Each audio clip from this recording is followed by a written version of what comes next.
Pisah dari Reza Arab, Wendy Walter tak pikirkan pasangan fokus karir. Sebagaimana diketahui, bahwa Wendy Walter menggugat cerai suaminya, Reza Arab di Pengadilan Negeri Jakarta Utara.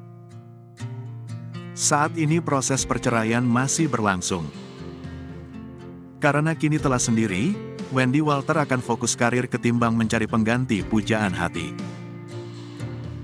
Karena aku benar-benar masih muda juga, jadi fokusku di karier sama diri sendiri dulu aja, kata Wendy Walter ditemui di kawasan Cengkareng, Jakarta Barat, Minggu, tanggal 22 Januari tahun 2023.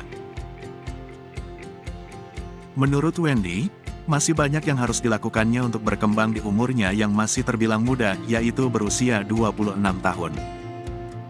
Bahkan dalam waktu dekat ini, Wendy akan berkolaborasi dengan Raffi Ahmad. Terkait apa kolaborasinya, Wendy belum menjelaskan detailnya.